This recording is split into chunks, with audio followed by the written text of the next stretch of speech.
23 मार्च 1931 एक ऐसा दिन जो कि भारत के इतिहास में अपनी अलग पहचान छोड़ गया। आज ही के दिन भगत सिंह, राजगुरु एवं सुखदेव को अंग्रेजों द्वारा फांसी के तख्ते पर लटका दिया गया। उन्हें लगा कि इन तीनों की मृत्यु हो गई, लेकिन वो ये नहीं जानते थे कि ये तीनों हर भारतीय के दिल में सदा के लिए अमर हो गए।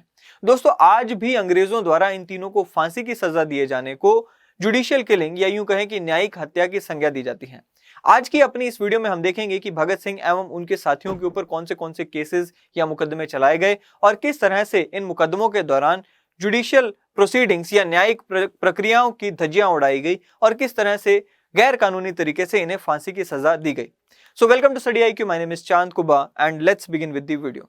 दोस्तों, सबसे पहले हम बात करते हैं शहीद आजम भगत सिंह की। तो हमें देखने को मिलता है कि 28 सितंबर 1907 के दिन इनका जन्म होता है नवा शहर, जो कि पंजाब में है, जिसे आज हम शहीद भगत सिंह नगर के नाम से जानते हैं। और 23 साल की छोटी सी उम्र में ही इन्हें अपने साथियों राजगुरु एवं सुखदेव के साथ देश के लिए अपनी जान देने का मौका मिलता है। देखिए दोस्तों, वैसे तो भगत सिंह का इतिहास बहुत ही बड़ा है, लेकिन आज की अपनी इस वीडियो में हम बात करेंगे भगत सिंह के ऊपर चलाए गए दो अहम मुकदमों की। पहला मुकदमा जो था वो भगत सिंह के ऊपर जो चलाया गया वो जुड़ा हुआ था सेंट्रल लेजिस्लेटिव असेंबली में बॉम्बिंग से जुड़ा हुआ था, जो कि हमें देखने को मिलता है कि भगत सिंह और बटुकेश्वर दत्त ने दिल्ली की सेंट्रल लेजिस्लेटिव असेंबली में 2 बॉम्ब फेंके थे। वो था मामला। उसके तहत इन्हें इम्प्रिजनमेंट फॉर लाइफ मिली। और दूसरा जो मामला था वो British police official John P Saunders और ब्रिटिश हेड कांस्टेबल चन्नन सिंह की हत्या से जुड़ा हुआ मामला था, जिसके तहत इन्हें डेथ सेंटेंस या यूं कहें कि मौत की सजा सुनाई गई।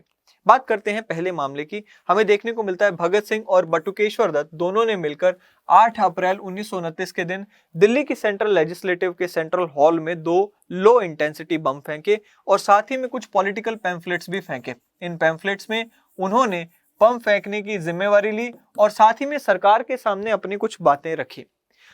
वो चाहते तो ये बम फेंकने के बाद वहां से भाग सकते थे, लेकिन उन्होंने ऐसा नहीं किया। वो वहीं पर रुके और पुलिस को अपने आप को सरेंडर कर दिया। उनके सरेंडर होने के बाद 7 मई 1929 के दिन ब्रिटिश मैजिस्ट्रेट BP पूल की अदालत में इनके ऊपर जो है मामला चलता है। मामला चलने के तुरंत बाद इन्होंने अपने आप को जो है पॉलिटिकल प्रिजनर्स वहां पर कहा कि हमें पॉलिटिकल प्रिजनर्स समझा जाना चाहिए, हम कोई टेररिस्ट या मर्डरर नहीं है। लेकिन ब्रिटिश सरकार भी जानती थी कि अगर भगत सिंह को पॉलिटिकल प्रिजनर का टाइटल यहाँ पे मिल जाता है तो इन्हें सजा दिलवा पाना बहुत ही कठिन हो जाएगा और ज्यादा सजा नहीं दिलवा पाएंगे। इसीलिए ब्रिटिश सरकार यहाँ पर इन्हें टेररिस्ट और मर्डरर प्रूव करने पर उतारू हो जाती है। इन एनी केस हमें देखने को मिलता है कि इनके ऊपर 2 झूठे आरोप मुख्य रूप से लगाए गए। पहला जो झूठा आरोप था वो ये कि इन्होंने जो बम फेंके थे these were to kill those people who were sitting in the central legislative assembly, यानी कि उनकी हत्या करने के इरादे से ही बम फेंके गए थे। दूसरा जो झूठा आरोप भगत सिंह के ऊपर लगाया गया वो ये था कि बम फेंकने के बाद इन्होंने अपनी ऑटोमेटिक पिस्टल निकाली और उससे भी वहां पर बैठे हुए लोगों के ऊपर फायरिंग की, जो कि दोनों आरोप झूठे थे। इनके ऊपर जो धाराएं लगाई गई वो थी section 307 that is attempt to murder. IPC की सेक्शन 307 लगाया गया अटेम्प्ट टू मर्डर, और सेक्शन 3 लगाया गया एक्सप्लोजिव सब्सटेंसेस एक्ट का, जिसके तहत जो सजा है वो है लाइफ इम्प्रिजनमेंट की। अब हुआ ये कि भगत सिंह कहते हैं कि भाई देखो, सरकार अपना मन बना चुकी है हमें यहाँ पे फंसाने के लिए, अब हम यहाँ पर अपने आप को डिफेंड करें भी तो क्या करें। बट स्टिल हमें देखने को मिलता है कि 6 जून 1929 के दिन भगत सिंह और बटुकेश्वर दत्त के द्वारा एक आखिरी अटेम्प्ट किया जाता है अपने आप को पॉलिटिकल प्रिजनर साबित करने का। उन्होंने यहाँ पर एक स्टेटमेंट दी और उनमें कहा कि भाई जो हमने बम फेंका था सेंट्रल लेजिस्लेटिव असेंबली में वो किसी एक इंडिविजुअल को टारगेट करने के लिए नहीं था, बल्कि वो पूरे इंस्टीट्यूशन का विरोध करने के लिए था। हम सरकार का विरोध करना चाहते हैं, हम सेंट्रल लेजिस्लेटिव असेंबली का विरोध करना चाहते हैं, क्योंकि वो हमारी बात नहीं सुन रहे इसलिए हमने बम फेंका। To make the deaf hear, क्योंकि वो हमारी बात नहीं सुन रहे इसलिए हमने बम फेंका। और साथ ही में रिवोल्यूशन और फ्रीडम ये हमारा जन्म सिद्ध अधिकार है, इसलिए हमने बम फेंका।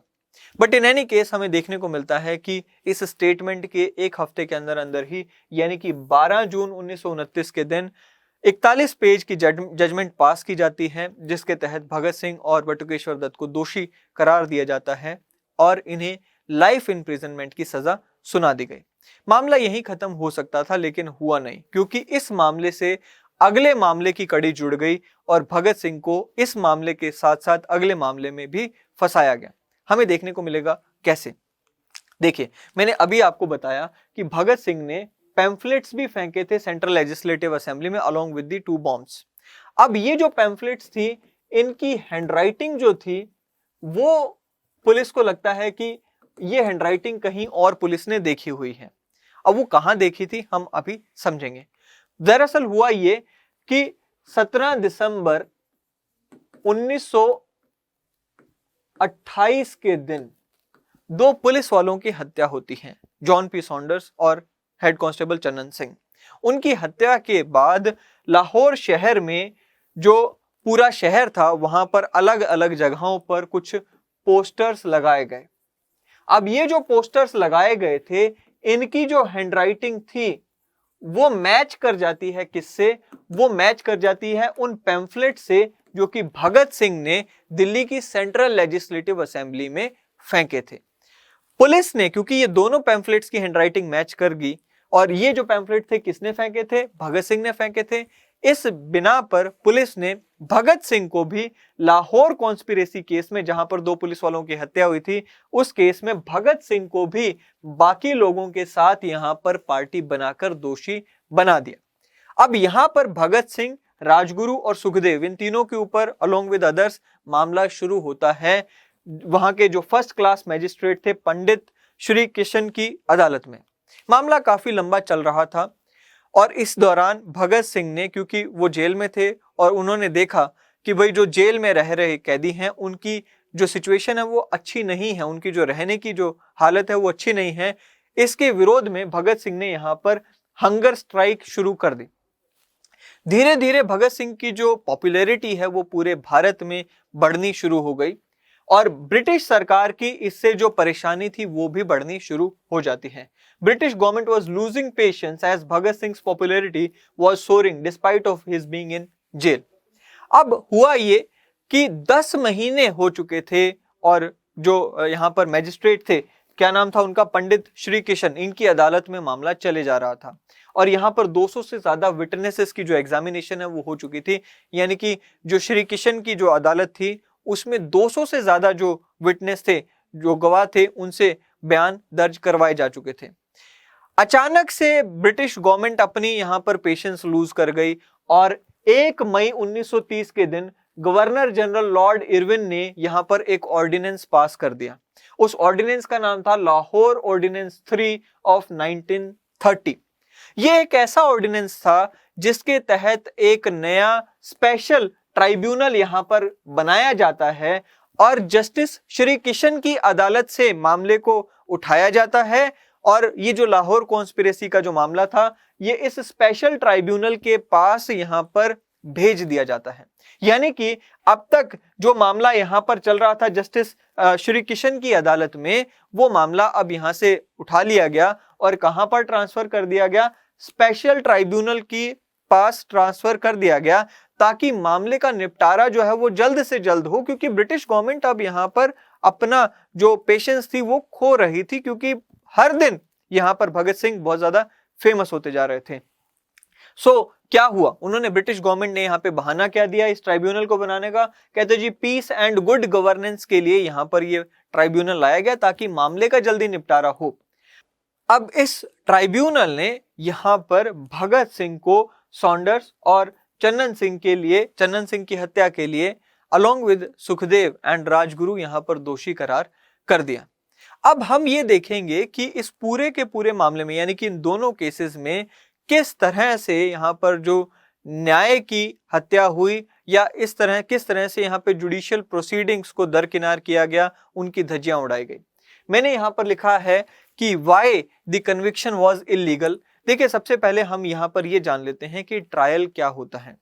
ट्रायल यानी कि मुकदमा यानी कि विचारण क्या होता है। हमें देखने को मिलता है कि ये एक ऐसी न्यायिक प्रक्रिया है जहां पर एक जज के सामने एक आरोपी को लेके जाया जाता है, जिसने आरोप लगाए होते हैं वो जाता है, यानी कि दोनों पार्टीज जज के सामने जाती हैं। जज दोनों पार्टियों को सुनता है और साथ ही में दोनों पार्टी से सबूत यानी कि एविडेंस लेता है और दोनों पार्टियों को सुनने के बाद यहाँ पर जज जो है अपना जो फैसला है वो सुनाते हैं न्यूट्रल लॉजिक के बेसिस पर, ना कि यहाँ पर कोई भावनाओं या फिर पक्षपात के बेसिस पर।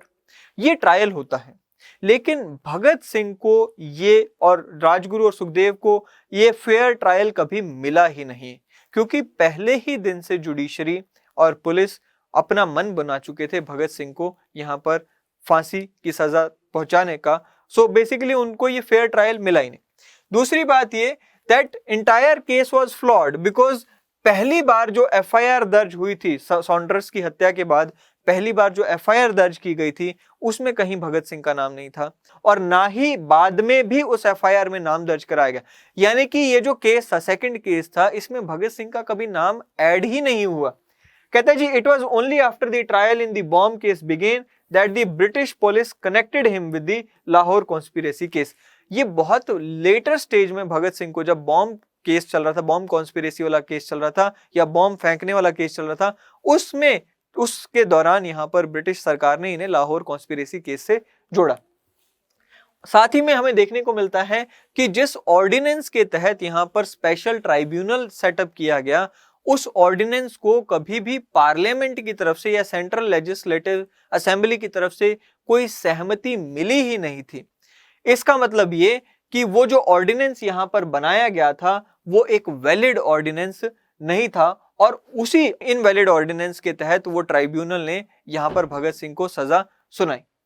लॉयर्स ऑफ भगत सिंह ने भी यहां पर, और बटुकेश्वर दत्त के जो लॉयर थे उन्होंने भी यहां पर पहले ही दिन कह दिया था कि क्योंकि ये जो ऑर्डिनेंस है वो इलीगल है, उसके तहत ट्रिब्यूनल बनाया गया वो इलीगल है, इसलिए ये जो ट्राइब्यूनल है ये हम पर लागू नहीं होना चाहिए।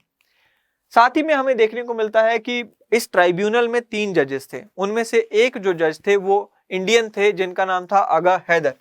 अब ये आगा हैदर साहब जो थे, he was not a puppet at all, यानी कि ये न्यूट्रल थे।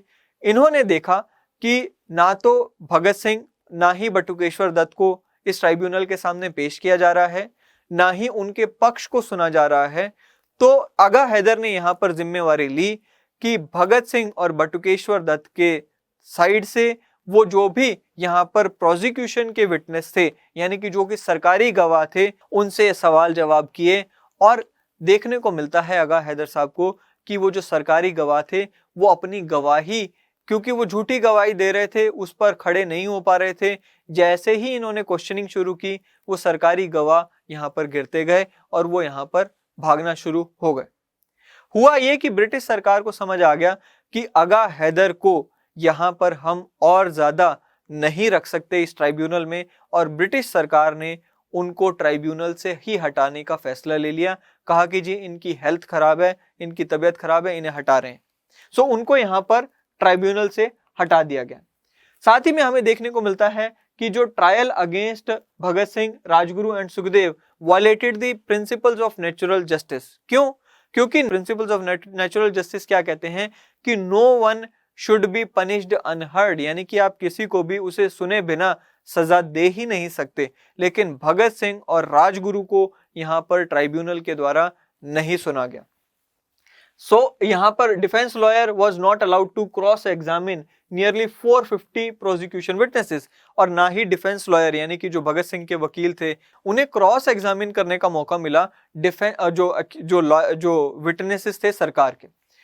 इन असेंबली बॉम्बिंग केस हमें देखने को मिलता है, जो असेंबली का बॉम्बिंग केस था वहां पर भी जो पुलिस वाला था उन्होंने स्पष्ट रूप से भगत सिंह के ही केस में यहां पर कहा था कि भगत सिंह ने कोई पिस्टल से फायरिंग नहीं की। इनफैक्ट जब हमने अरेस्ट किया भगत सिंह को तो भगत सिंह ने अपने आप ही वो पिस्टल हमें दे दी। सो वहां पर भी हमें देखने को मिला कि झूठ का सहारा लिया गया भगत सिंह को फंसाने के लिए। एक चीज और वो ये कि जो डेथ वारंट साइन किए जाते हैं, सजा हो गई भगत सिंह को, उसके बाद जो डेथ वारंट साइन किए जाने थे वो बेसिकली कानूनी रूप से उसी कोर्ट के द्वारा यहां पर साइन किए जाने चाहिए थे जिसने भगत सिंह को फांसी की सजा दी, यानी कि उस ट्राइब्यूनल के द्वारा साइन होने चाहिए थे। लेकिन वो ट्राइब्यूनल जो था वो भंग हो चुका था और यहां पर डेथ वारंट उसके द्वारा साइन नहीं किए गए। इसका मतलब वो जो डेथ वारंट था वो भी यहां पर क्या हो गया, इलीगल हो गया। Under the law only the trial court was empowered to issue the death warrant. The death warrant that was issued and executed upon this was illegal. So basically वो जो ट्रायल कोर्ट था या वो जो tribunal था जिसने trial किया था, मुकदमा जहां चला था, वो तो भंग हो गया। इसका मतलब वो जो डेथ वारंट भी यहाँ पर इशू किए गए वो क्या थे, इलीगल थे। सो ये कई सारे लेक्यूनास हमें देखने को मिलते हैं। इसके साथ ही हमें देखने को मिलता है कि जब भगत सिंह को यहाँ पर फांसी दे दी गई, उसके बाद भी उनकी बॉडी जो है वो बहुत ही बुरे तरीके से यहाँ पे डिस्पोज ऑफ की गई। हमें देखने को मिलता है कि उनकी बॉडी को यहाँ पे बहुत ही डिसरिस्पेक्टफुली घसीट कर लेकर जाया गया, ऐसा इतिहास में बताया गया है। उसके टुकड़े किए गए एंड उसके बाद उन्हें ले जाकर यहाँ पर नदी के किनारे उनकी जो बॉडी थी उसे कॉमन फ्यूनरल में वहां पर जला दिया गया और उसके बाद जो उनकी एशेस थी उसे नदी में बहा दिया गया। सो ये बहुत ही इनह्यूमेन वे में यहाँ पर भगत सिंह को यहाँ पर जुडिशियली उनकी हत्या की गई along with Rajguru and Sukhdev. So ये था पूरा मामला भगत सिंह से जुड़ा हुआ। आई होप कि आपको ये वीडियो पसंद आएगा। अगली वीडियो में फिर एक बार मिलेंगे। Till then thank you and have a great day ahead.